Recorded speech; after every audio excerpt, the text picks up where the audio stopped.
Hey guys, I'm Belinda. Thanks for stopping by my channel today. Oh wow. Excuse me, Overcomers with Our Word. Guys, today I wanted to just share a little story with you. I was sitting here thinking about something that happened to me when I went to college quite a few years ago. And it made me reflect on the importance of really knowing ourselves.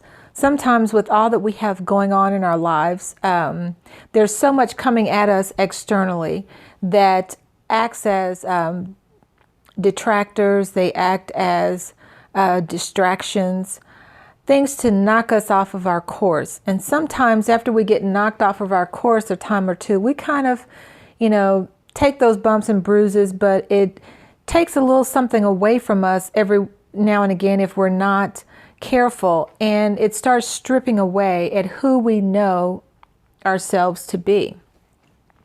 So I was thinking about this situation that happened. I was in college, started out at University of Texas, and ended up relocating to LA. The guy I was engaged to got an offer to do entertainment law, and that took me to Los Angeles. But during the course of relocating and helping him get established with his practice, the relationship fell off. I decided to stay there.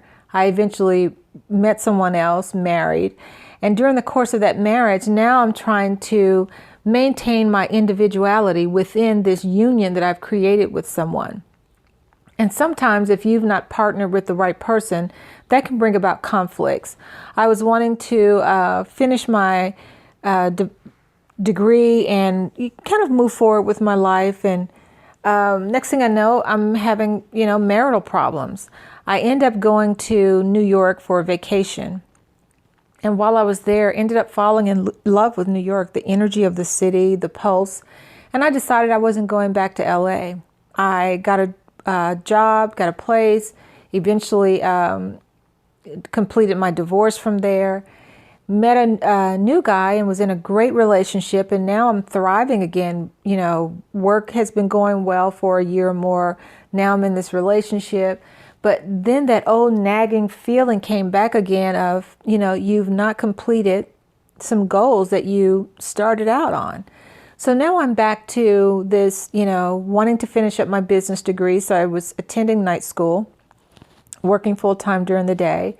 And now I'm being pulled in, quite a few directions. And again, I'm now at another crossroad within my relationship because my partner felt like, you're so busy with this demanding job, you're busy with school.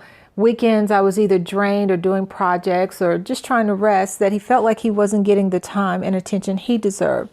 So now I'm here at the same crossroad again as I was when I was in Dallas, when I left helping someone else start their practice, and then getting into LA and things not working out with me and my husband because he's wanting all of my time and attention.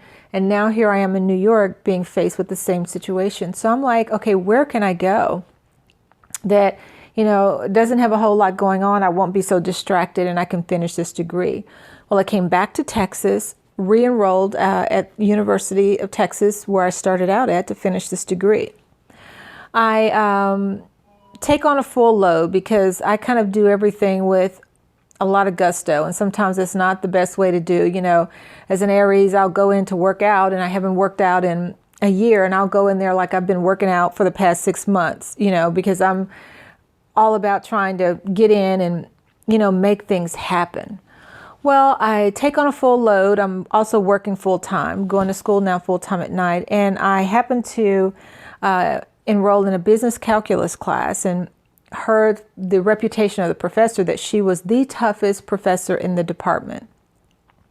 Well, I kind of want to have a sit down with her, do a little conference and get a gauge for who she is and what I'm to expect from this course. She gave an overview to the class and said, if you're taking a full load or if you're working full time, that was not the class for you to take because her homework alone could keep you busy hours on end. And she didn't lie. So initially, she set out to, whether it was to intimidate or to be truthful about the matter, she didn't lie. It was a very tough class. And I went and had my conference with her, a one-on-one. after one of the first exams. I did well, but just not what I was accustomed to producing. And after she asked me about my workload, she asked me about my school load, and I told her I was doing both full time. She was like, oh, look, she leaned back in her chair and she's like, you just need to drop this class because you are way overextending yourself, and basically said I wouldn't succeed. I heard what she said, but I didn't listen to it.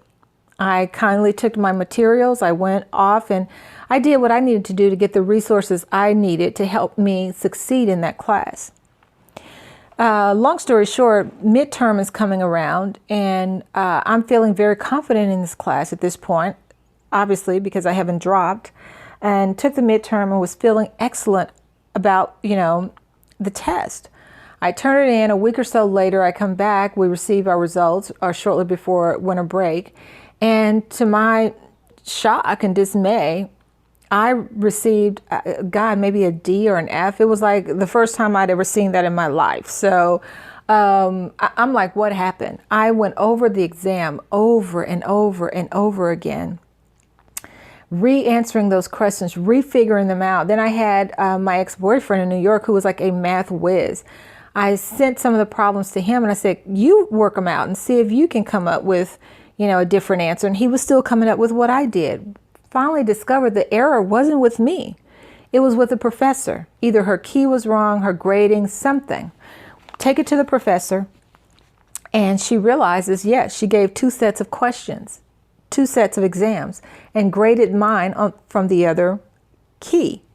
So now she has to correct it. She goes over, gets her roll book, and she says, let me do it right now so I don't forget and I can get your grade manually changed and we'll send it over and have them put it in the system.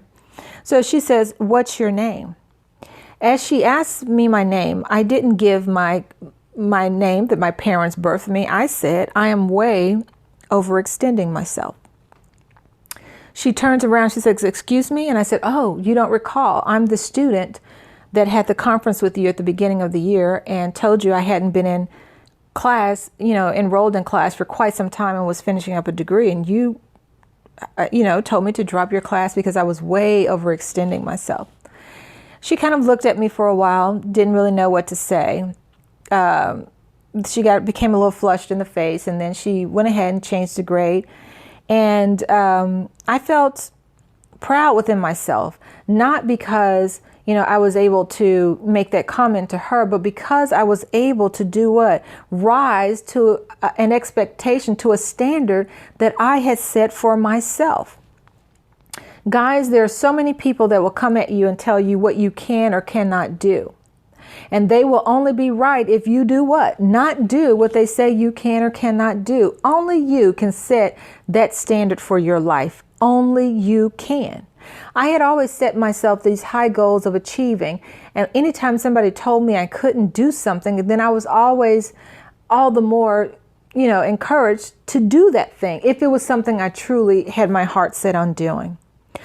Audre Lorde says, if I didn't define myself for myself, I would be crushed into other people's fantasies for me and eaten alive.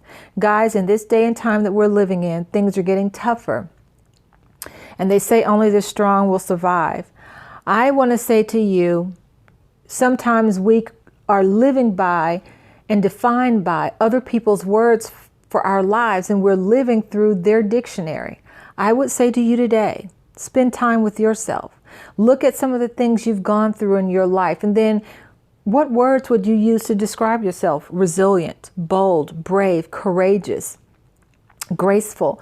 Whatever those words are, put those words down. Begin to create your own dictionary and begin to live by your own words, how you have defined yourself for yourself, so that you won't find yourself being crushed into other people's fantasies. Guys, I hope this little minute message has encouraged you in some way. And if it has, please like or share. And I hope you will consider subscribing to my channel. But in the meantime, guys, define yourself for yourself. Overcome by the power of your own words. Take care, guys. Be well.